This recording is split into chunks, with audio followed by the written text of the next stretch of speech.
Wooden face. Pine face. Wooden face. Pine face. And it gets your face like warmed up. Super serious. Where nothing fun or funny ever happens. This is a super serious thing. I don't even like dogs. Super serious. Boom, we're recording. Woo! Super serious, super serious. Welcome to Super Serious Dog Podcast. Today, Courtney and I decided to mix things up because of scheduling stuff, and we're now recording in the morning. I like how you say we decided as if this was our plan all along, and we made this choice entirely of our own. When really we made this choice out of like necessity. But we still made the choice. I mean, we could have just skipped or something, but we didn't. We're here. It's still a choice we made. Yeah, that's true. Our listeners have no idea it's still coming out at the same time. I know, right? But if you're watching the video, you will notice it's much brighter in both of our rooms because we are recording in the morning, which is we usually don't ever record in the mornings. Yeah, it's fun. We've got our goofy boots on today, so so we decided that we would talk about frequently asked questions because we hear a lot of questions from a lot of people on a daily basis, and we've been doing this for years. But there's some that tend to come up a lot that we feel like you guys might appreciate the answers to, because maybe you're wondering, or maybe you have half of an answer, or maybe you know exactly the answer to this question and you'll feel really cool and smart because you know this answer. And that always makes me feel good when I know stuff. Real quick, though, this episode is sponsored by Puppyscapes. Puppyscapes. Courtney should be getting hers like literally any day now. I think it's done today, but it will be delivered this weekend. Okay. Because I live close enough to where it will be delivered by the guy who made it. So, so fun. I'm so excited. I'm so excited.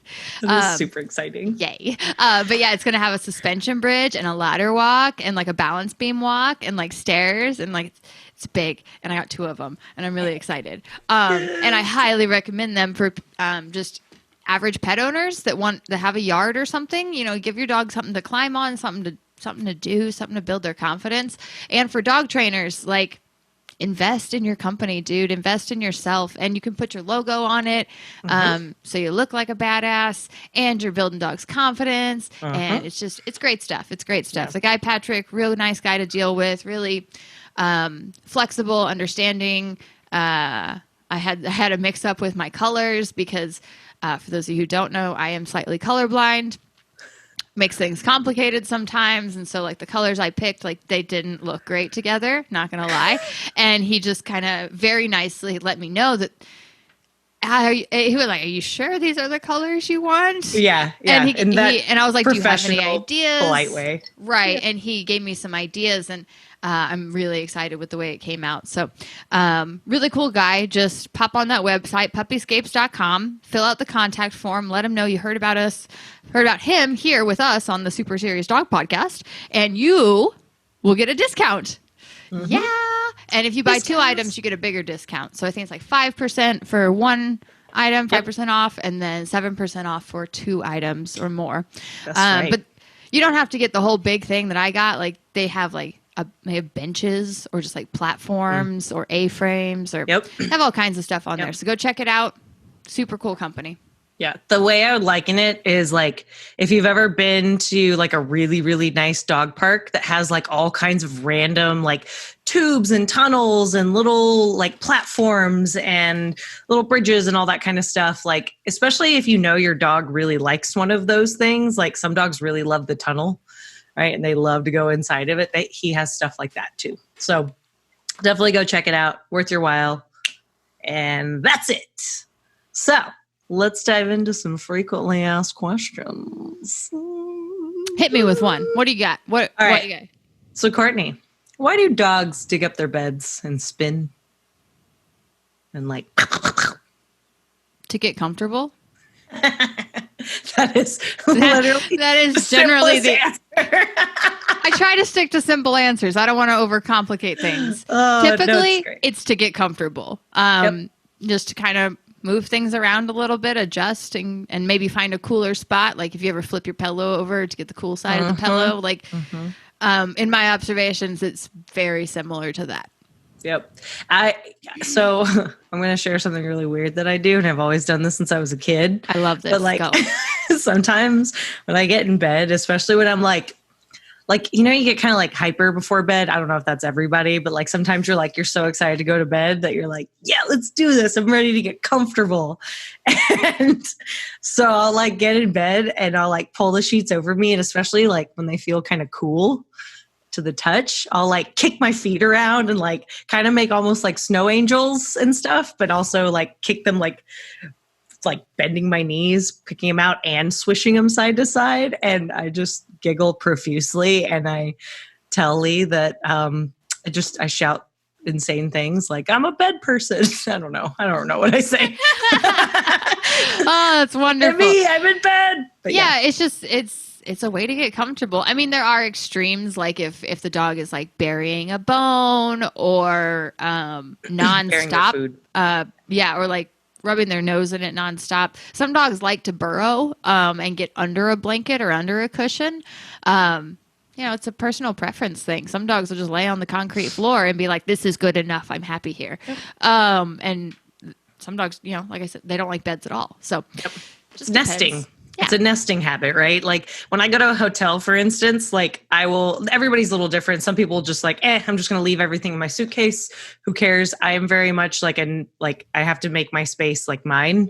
So all those pamphlets and like, here's all the brochures for the restaurants and stuff to do in town. I take all that shit and I put it in a drawer and I make space for my shit. And I put my like underwear and socks and all that kind of crap in a drawer.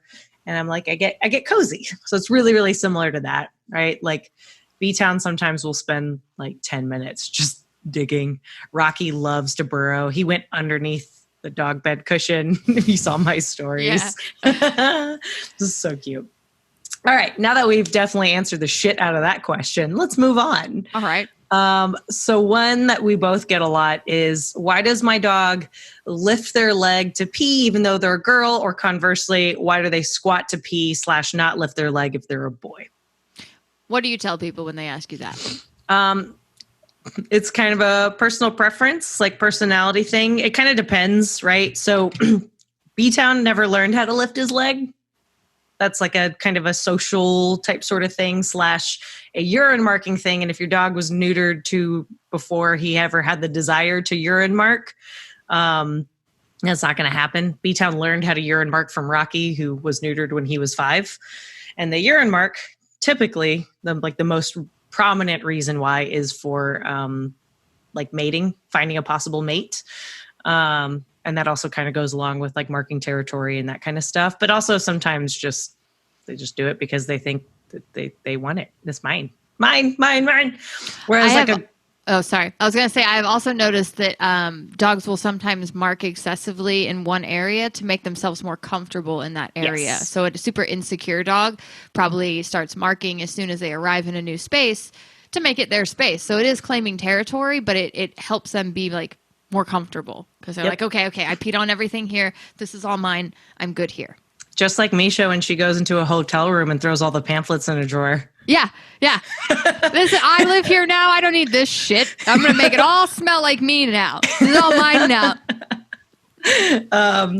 But yeah, I mean, it's also kind of just like a personality thing as well, or like a biological imperative. Like lots of female dogs urine mark. Not all of them do. Some of them do. Sometimes they won't necessarily like lift their leg up, but they'll kind of squat and urinate frequently and often in a small area. And it's the same kind of thing.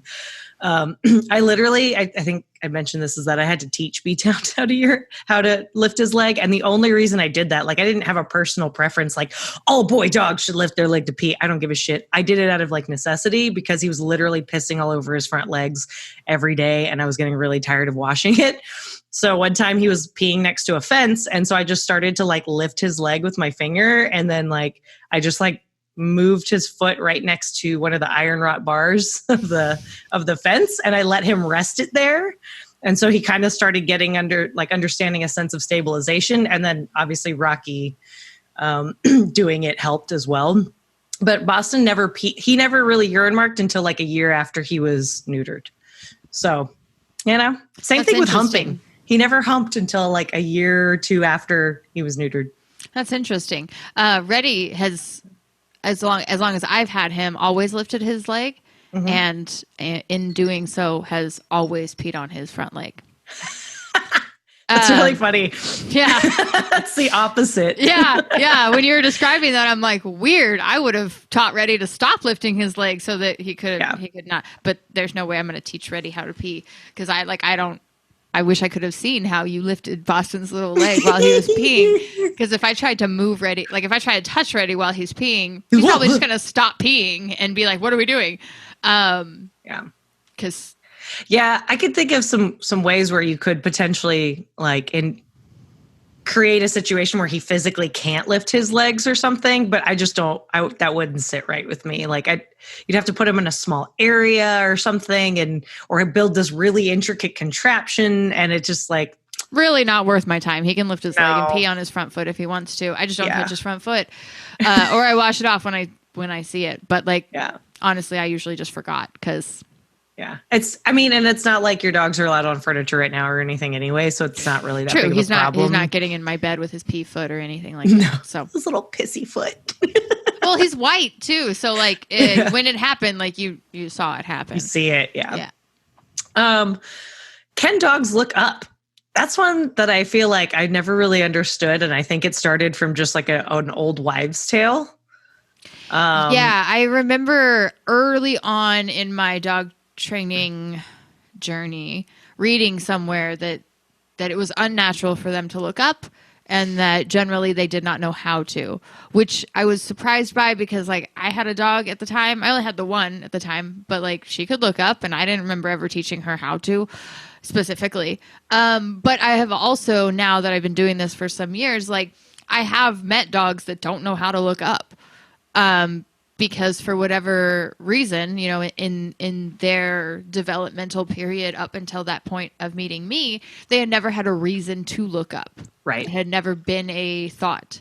But I think dogs are very smart and very adaptable. And like Ruka, when you throw a toy and she sees you throw it, she turns, she starts running, and she stares up, waiting to see that toy come into her up vision so that she can aim herself where she needs to get under it. So once they learn how to look up, they're very good at it. Phoebe growls at planes sometimes. That's fun. What an idiot. That's so cute. That's my girl. That's my girl. That's so funny. Oh man, if B-Town knew that growling at planes would be fun, he totally would do it. I taught him how to look when I'm pointing, so whether I point perpendicular with the ground or perpendicular, which is aka straight up, or if I point parallel to the ground, he knows where to kind of follow that sight. But that was because of squirrels. Right. He had a strong motivating factor to do so. But if you kind of think about it, I kind of get where it comes from, because it's not, dogs have good vision, but it's more about movement, right? They have more, I don't remember if it's rods or cones. I want to say rods detect movement. I want to say you have more rods in your peripherals. Anyways, it's a evolutionary trait that makes them good hunters, basically. But they don't necessarily see lots of fine detail or anything like that. So it kind of makes sense that looking up, not really as important as keeping your nose to the ground and following a scent trail, where you get a lot more information out of it. And then as a secondary, looking when you're in the area where you may detect something, that kind of stuff. But I could also totally see a pug with a short neck that's overweight, physically being incapable of looking up. Even though I guess they're kind of sort of pointed upwards. They're kind of alwa's looking up. Maybe they can't look down. Imagine them trying to look at their front feet. Oh my God. That's like a pregnant lady. You can't see her feet. Yeah. Like a pregnant lady, you can't see her feet. It's the same thing. Yeah. Oh, that's so funny. Why is my puppy mouthing me? Because it hates you. No, because dogs don't have thumbs and they don't have hands, and they literally explore their worlds with their mouths. Like we just talked about, they use their sniffers. Mm-hmm. They use their sniffers a ton, and what's right next to their sniffers that can also grab the things? chompers. The chompers. I told you we have our goofy boots on, everybody. But yeah, it's basically their first social interactions, right? They don't when puppies are crawling on each other and all that, they don't know what they're doing. They're not like, oh, I'm gonna jump on you and hump you and whatever. They're dumb little puppies that are only a few weeks old.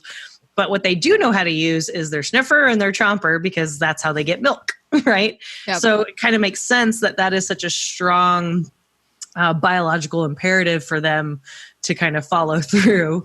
But it's also how they socialize with each other, right? Like pre-COVID, I loved shaking hands and giving my friends hugs, even if they weren't necessarily, quote, huggers. I was like, bring it in, within reason, right? I was respectful. But, like we use our hands for everything and nobody questions that, right? When a little kid hits another little kid, it kind of makes sense. Like, yeah, you're problem solving with your hands like you've been doing literally your whole life up until this point. We just have to teach you that when and where it's inappropriate. There's also the teething phase too, right? Like when their adult teeth are about to come in, it hurts and it's uncomfortable and it's just kind of achy and it feels good to chew on stuff. So don't make the assumption that your puppy's just going to grow out of it when their teeth come in, because it is much more deeply ingrained than just that discomfort from teething. Also, one other reason why your puppy may be mouthing you is they may be overstimulated. If you have ever had any experience with a toddler that is right around nap time, usually they are cranky little shits that have so much energy and they're not even tired and they don't even need a nap and they don't want your food and they don't want you to touch them. And That's a really good point. And you got to put them down for a nap. It's time for a nap. Yep. We're going to take a nap, okay? I know you don't want to. Let's just lay down. Let's just lay down for just a minute. And that happens with puppies too, because they are fun-loving, chasing the toys, running around, smelling stuff, exploring the world, playing, blah, blah, blah, blah, blah.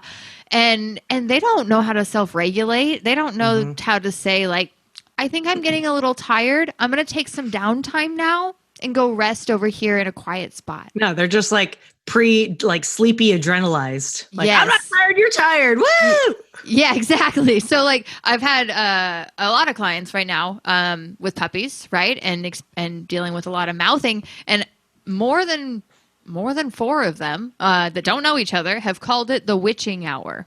Yep. And the puppy just gets like crazy is what they explain. And I'm like, it needs a nap. The dog needs to be put in the kennel for a little bit, ideally before that witching hour escalates. But Miss Courtney, what if it starts screaming bloody murder when you put it down for a nap? That's why I'm here as your dog trainer. We're going to talk about kennel training, and we're just going to work through all of that in another episode where you pay me. Yes, that's right.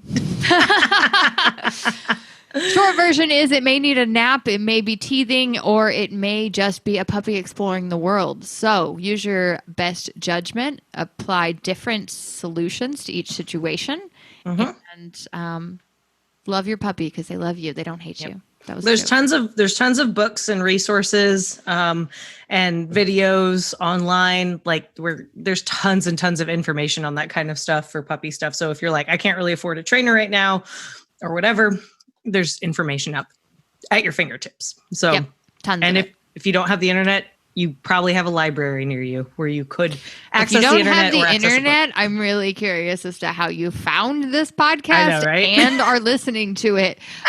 So you seem like a really determined individual, and I bet you can figure out how to deal with your puppy's mouthing all on your own. Ignition. I believe in you. Next question. Let's go. Next question. How come my dog listens to me, but not my significant other? Relationship. That's the short answer. There's definitely I like short answers. There's definitely, there have been times where like literally like both. So what she means by relationship, also kind of just to unpack that a little bit, is usually it boils down to like consistency and enforcement and kind of how you spend your time together with your dog, right? Are you always giving your dog whatever it wants when it wants? Are you fawning over it constantly? Are you petting it constantly for no reason? Do you give it treats for no reason? Does your significant other do literally the opposite of that, right? And then kind of compare and contrast. Where, you know, there's a reason for every treat that they give. They don't constantly touch the dog. They, you know, let it kind of do its own thing sometimes and not worry about, is it happy in every single moment? Because life is about more than just being constantly happy. We were actually talking about that before this episode. Personal life. Anyways, but there have been times where I have encountered people that like literally both people are on the exact same page. They're doing things the same way, or at least they tell me that, right? But it's just one of those things. Sometimes like dogs can be very single handler focused. Certain independent breeds or certain personalities can be like, you know what? I choose you. You are the chosen one. And everybody else is, I don't care, irrelevant. Yeah, So, and along with the breed and those predisposition things, also just as a person, you give off a certain air. You know, if you're a big guy with a deep voice and the dog listens to you really well, but your wife is a small framed person with a soft voice and doesn't listen to her very well, well, maybe because you come across more firm and clear, and your wife comes across more timid and unsure. Yep. And that's just how you come across. That doesn't mean that's who you are. It's just right. Dogs pick up on those kind of things. I think one of the coolest things that I learned from, I learned a lot from Nelson's seminar earlier this year. We did a Nelson Hodges Canine Relationship Institute course that Courtney hosted, which was really cool back pre-pandemic in like January or February. Yeah, way back in January 2020, which we all thought was just like the start of a new year. Woo. Yay, No New big Year deal. to me. But he talked about kind of being frazzled and how dogs perceive that, right? So if you're the type of person like I am, where I'm like, oh shit, I forgot my keys. Oh shit, I forgot my sunglasses. And you're constantly like turning around and going back and getting things. That does not look very Your dog's watching. collected. It doesn't look organized. It doesn't really look like a leader. It looks like someone who doesn't know what the fuck they're doing and they can't figure out what's going on, and they're having to constantly adapt to new things, which, you know, valuable skill, don't get me wrong, but like that doesn't really exude like a leader or someone, an authority or somebody who knows what's going on, right? And especially if you have a smart dog who's like very observant, certainly, you know, a guardian breed, a border collie, any of that kind of stuff, they're gonna be like, you look confused. Let me step in and handle this. So being a little bit more mindful. I know that whenever I'm around like super aggressive dogs or fearful dogs or anything, I have to really like take a deep breath and slow it the fuck down, because I am the type of person that will put my car in reverse and then go, shit, I should probably pull up my GPS and then put my car back in park. So I have to be mindful of those types of things because I do give off the wrong impression to dogs sometimes. And it's really important that I don't do that so I don't get bit. Yeah. And so that you come across clearly to the dog and as a trustworthy leader. And I tell people all the time that our dogs can actually push us to be better humans if we let them. You have to give in, you have to surrender to the process. You have to look at yourself and go, oh crap, I am that way. And slowly start chipping away at it and working on it so that your dog can see you in a better light. And I only speak from personal experience. I have border collies that watch every fucking thing I do. So like if my life falls apart, guess who's watching? So I have worked very hard to keep myself as a calm, cool, collected person, not only for the benefit of myself, but also for the benefit of the relationship with my dogs. I want my dogs to trust me. I want them to listen to me. I need them to stay safe, you know. So like I'm a better person because of my dogs. Yep. And you can be too. There's always a positive message, right? All right, next question. How long does training take, Courtney? Forever. Your whole fucking life. It's forever. Forever. Forever. Forever. I like short answers, y'all. I just keep it simple, you know? But it's also 100% true, right? Like, how long to teach a dog sit is not the same thing as how long does it take to rehabilitate an extremely people aggressive dog, right? And the answer may be never, right? It really depends on kind of what you define as training. And so when somebody calls me or Courtney and is like, so how long is training going to take? It's like, well, first of all, we have to talk about what you define as training, because trained dog to me versus Courtney versus some random person who's never had a dog before but is interested in having one versus somebody who's had 10 dogs, but they're not like, they just have dogs as pets. They don't do anything like compete or anything crazy. They're not like necessarily enthusiasts. They just like dogs. They like companionship, right? That answer is going to be totally different for each of those people and each individual dog, especially. So, but training literally starts the minute you get your dog. Every single interaction is a training opportunity. It's a training moment. Every single one. Every single one. Let's just make sure we make every single interaction with your dog is a training moment. Yep. Sorry, I just really want to highlight that. Yep. It's just like with us, right? Like if let's say you want to be a better person, and let's say you define being a better person as working on your temper. Maybe you have a temper, right? Like you're literally always working on not having a temper. You're always working on soothing yourself. You're always working on whatever the root of that issue is of where your temper comes from. That's a lifelong thing. You're always going to have, quote, a temper, right? And now how bad it is and how controlled you are and how much you understand yourself is going to play a big factor. But if you ask me how long does it teach a dog to sit, right? That's still going to be, well, it depends, because I have met some dogs who just refuse to sit. Well, they don't have any physical limitations. They just struggle. Yeah, people have just throw in another frequently asked question here is, what's the hardest kind of dog to train? Right. And people assume I'm going to say a breed. And my answer almost always is an unmotivated dog. Yep. Because if you're trying to train sit and the dog doesn't want anything you have, it doesn't want your food, doesn't want your toys, doesn't want your affection, doesn't want your space, it doesn't want anything to do with you, and you want it to sit, how are you going to tell it when it got the answer right? Because it doesn't give a shit. It doesn't care. It doesn't want to please you. It doesn't want to interact with you. It wants nothing to do with you. So that's why in like behavior cases, which is usually a dog that wants nothing to do with me or anything I have, I'm not working on sit, because that's not what we're talking about. We're talking about bigger brain stuff in those moments. We're talking about mindset, and we need to alter that mindset so that way they can be open to learning something like as honestly as trivial as sit. Sit is a trick. Yeah. It is a trick. It's a trained body position. That's what it is. And don't get me wrong. Teach it to your dog. It's valuable. There's nothing wrong with teaching it. Teach them down too. Teach them come. Teach them heel position or whatever you want to call it. Teach them things. By all means, open those lines of communication, but understand that it is all playing on the mindset that's underneath and the relationship that's underneath. And those are the really important things. Yep. You know what I say when people ask me what's the hardest breed to work with or what's the hardest dog to work with? What?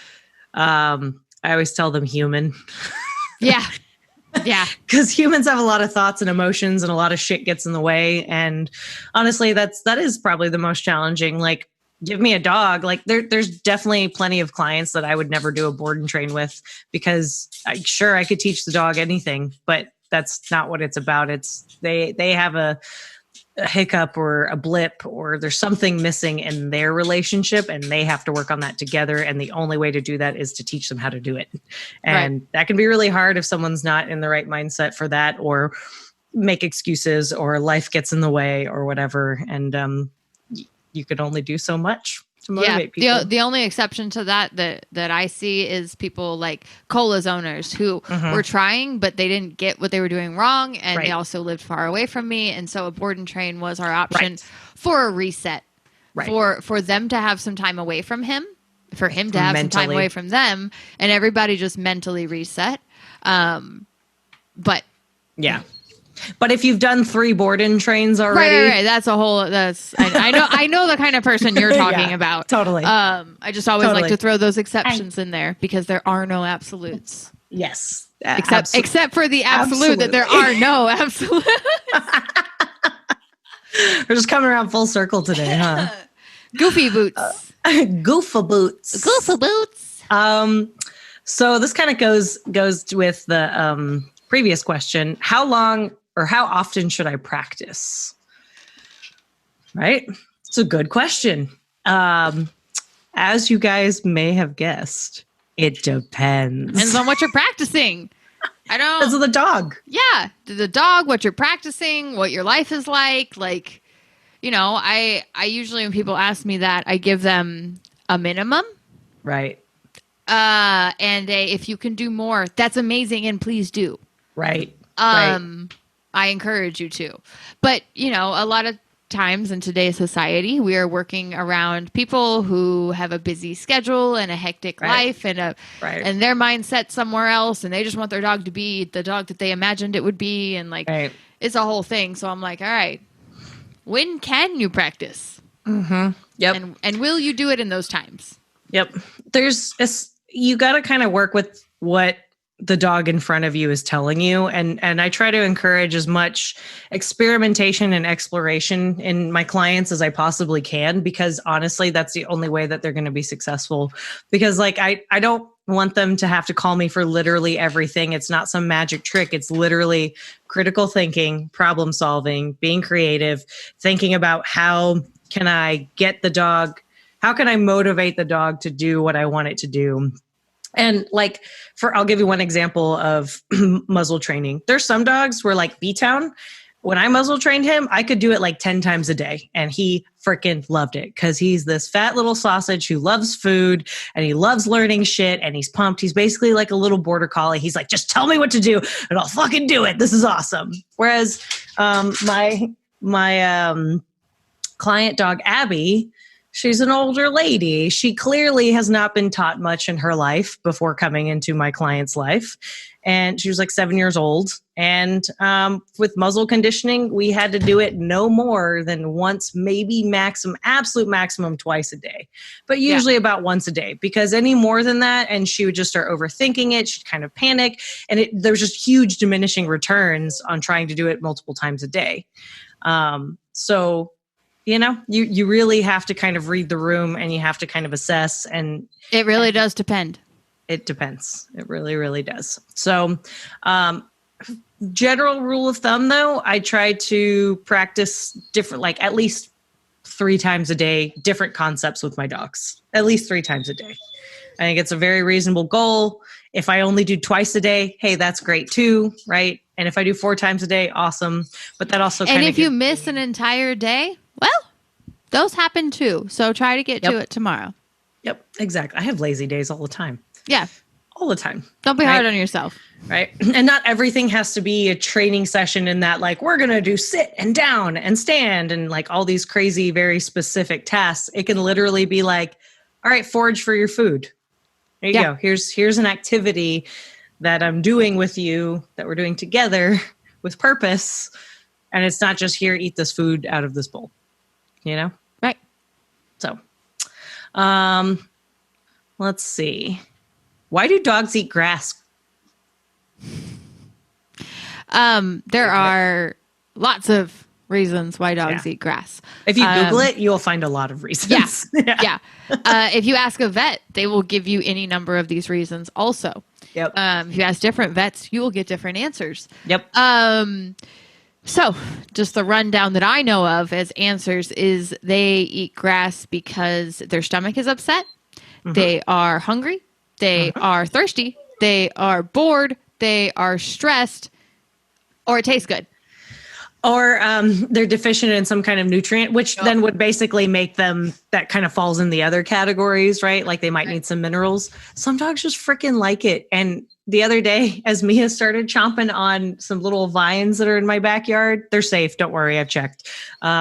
Because Rocky started eating grass and she was like, oh, that looks like fun. Yeah. Okay, I'll do that too. Like there's literally no reason at all, at least not that I can discern. Yeah, right? I mean, like Pepper in the springtime when the leaves start coming back on the trees, like I know it's not eating grass, but like she knows how to look up and she notices when the leaves start coming back and she'll like do her little dinosaur thing where she jumps up and grabs the leaves and she eats her little tree stars. That's so cute. Yeah, that's also a good point too, is I remember reading something where that's pretty common whenever things are blooming again. Would you stop it, Isby? She's like nudging my trash can with her snout. But yeah, whenever like everything starts blooming again, because if you kind of think about it, if they were out on their own, so to speak, there's a lot of you lose a lot of nutrients during the winter. You tend to store it up in the fall, you lose a bunch, and you utilize it in the winter, and then you got to replenish that shit. But also, just like us, right? Eating fiber helps us poop. And everybody poops, including dogs. And like it is common if a dog eats a lot of grass that later on they may throw up some of that grass. Yep. That is not always a cause for concern. If you're on our super duper top tier of our Patreon, you will get our "We Are Not Vets But" episode. That's right. And that is, we talk about vomiting, diarrhea, and all the things that panic you as a pet owner, and how to deal with them and when to go to the vet and that kind of stuff. But yeah, throwing up grass, not that surprising. Also, I don't panic when my dogs eat grass. Like they're just kind of grazing. Being dogs. Yeah, it's entertaining. It feels good in their mouth. It tastes good for some reason. Whether it's a different, I almost said brand. Oh God, I am such a fucking human. A different flavor of grass, a different species of grass, a different plant type. Yeah. Variety is the spice of life, and dogs definitely know that. And just make sure that your dog hasn't like your grass hasn't been recently fertilized or pesticide treated spray. with pesticides. Right. Yeah. And certainly if you don't know, like, is that plant safe? Just Google it, or when in doubt, just interrupt it and say, hey, let's not do that, and put a leash on them and move them away if it's in your backyard, or if you're already on leash, just start walking. And to that point, there are some plants that are dangerous for dogs to ingest. Yep. So if you are unsure, definitely look it up or make your dog stop. If it's just typical old, like whatever it's called, St. Augustine or whatever grass, like it's probably fine. But I don't like my dogs doing anything in excess. So everything's good in moderation. Yeah, man, that episode blew by real fast. Oh shit, are we done? We're done. We still have a bunch more FAQs, but we're done for this episode. So I'll set these aside for another FAQ episode. Awesome. In the near future. Awesome. I love it. Well, thank you guys so much for listening. As always, like, rate, share, subscribe. Tell us you like us. It makes us feel really good. Lately, we've been getting some positive feedback, and that's been really encouraging and helpful because, sometimes you're just kind of in this little vacuum of a world and you're just putting stuff out there. We don't always know if this is a good idea. Like, there are times before we start recording when we're like, what are we even doing? Do people want to hear our podcast? Yep. So it's nice to hear your thoughts. Get encouragement. Feedback is nice. Also, for anyone that was wondering about the goofy boots, I'm not even wearing shoes. So they're invisible. I'm wearing moccasins. Oh, moccasins. Thank you so much, guys. We love having you here. We have a good time. Check us out on Patreon. We got more shit on there. Yeah. It's more of the same, basically, but hey-o. Hey, but it's good shit. Don't undersell us. I'm not underselling. They came this far and they're still listening. They haven't changed the episode yet. Maybe they have. They've already shut it off and now we're just talking into the void. Definitely. That's what I think. All right, cue the music if it hasn't already been cued. Boo, boo, boo.